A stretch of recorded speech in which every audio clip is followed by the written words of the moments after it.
It's super early. It's like 5 a.m. The sun's not even up yet. There's this little town called Paradise, not that far away from where I live. It was this beautiful little town in the Sierra Nevada foothills in California.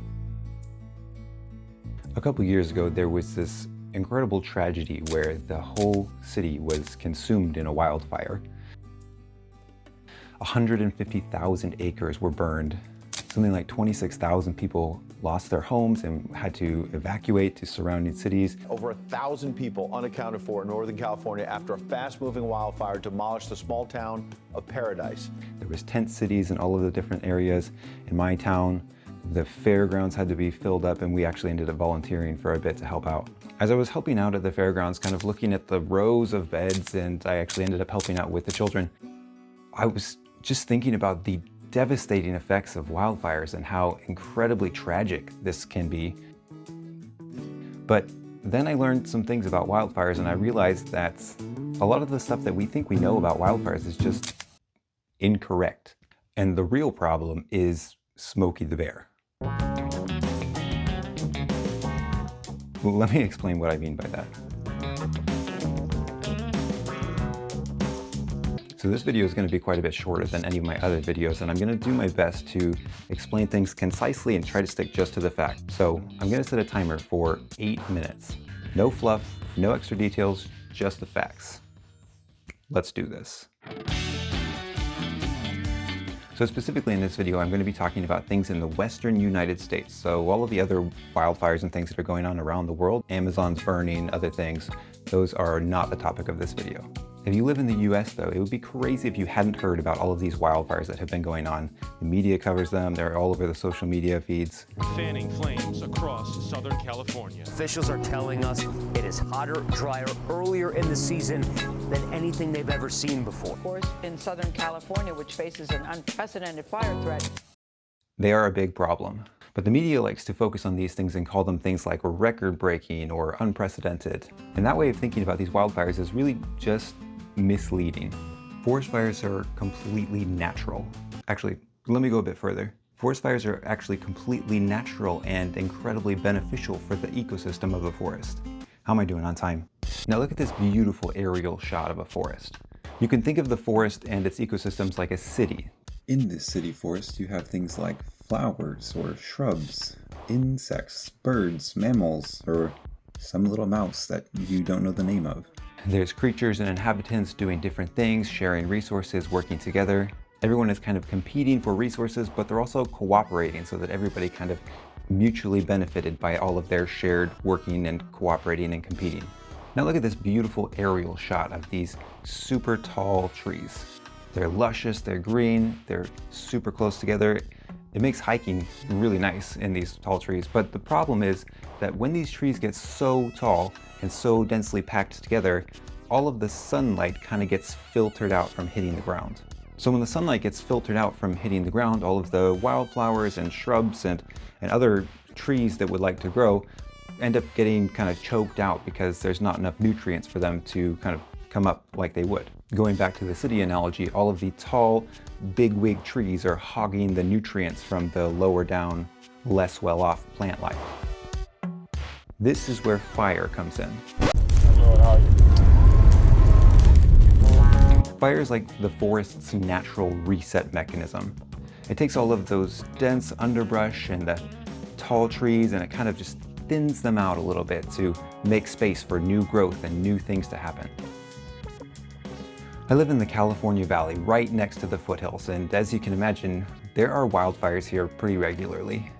I recently went to check out one of the sites of a wildfire that had happened recently, and I was surprised by what I saw. There was a lot of damage done to some areas of the forest, but other areas were just a little charred and still growing. There was a lot of new plants growing up in the underbrush, and a whole bunch of young new trees were kind of sprouting out of the burned areas. Now look at this tree right here. This is called a SNAG. Hold that thought.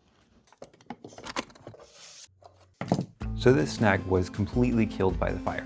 But after a bit, because it's not hogging all the sunlight from hitting the ground, new wildflowers can spring up or new fungi. The sunlight that would have been getting choked out from above is now able to filter down to the ground. In the actual snag itself, you might look closer and see that insects are moving in where there wasn't any before.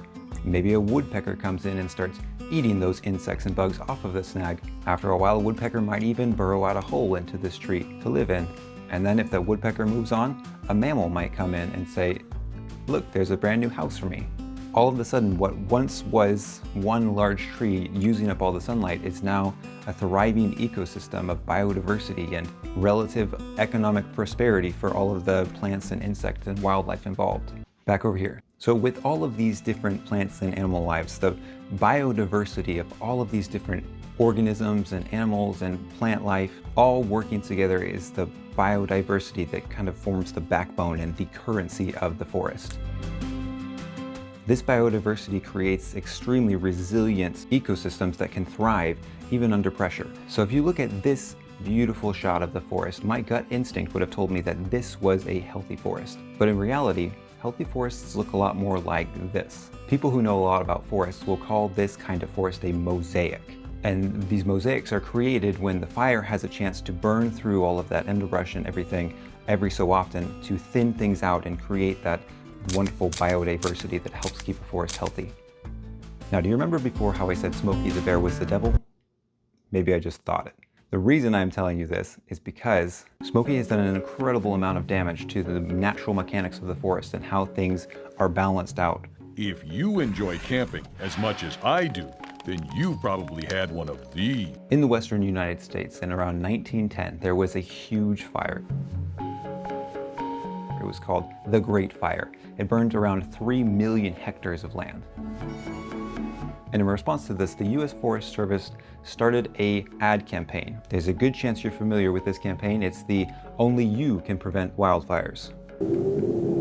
Remember, only you can prevent forest fires. This was the push that started the U.S. towards the belief that you shouldn't start any wildfires when you're out camping, and if there are any wildfires that start, you should put them out as soon as possible with as much vengeance as possible. Now, on the surface, this might sound like a good idea. Forest fires are destructive and they can hurt things. Probably shouldn't be out camping just throwing fire around willy-nilly. But the problem with this is that, as I said before, fires are nature's natural mechanism for clearing out all that dense underbrush and resetting the forest. And if you don't have fires coming through on a regular basis, you start to get a buildup of old dead logs and dead bushes and dead things that just kind of pile up in the underbrush and create more and more fuel for an actual fire. So that when a fire does end up coming through, it has way more power and heat and combustion material to actually burn up everything instead of just burning up some things. Experts say the fire is intensifying enough to create its own weather, in fact. This time-lapse video shows a fire cloud. Remember when I said before that I visited a forest site that had been burned? There are two different types of burnings happening now in the US. The moderate fires that reset the forest and only burn some things, and then there are the megafires, which go through and consume all of the material. All the underbrush is consumed, and the actual trees themselves are burned up, which is not a good thing. The U.S. Forest Service just in recent years is starting to turn this around, and they are actually starting to set their own wildfires to start kind of helping to mitigate this extremely intense megafire pattern that has been going on. But it's an uphill battle, and towns like Paradise are a direct result of the Smokey the Bear campaign. With any luck in the future, we will start to learn how to mitigate these megafires, but at the moment, it's a big problem.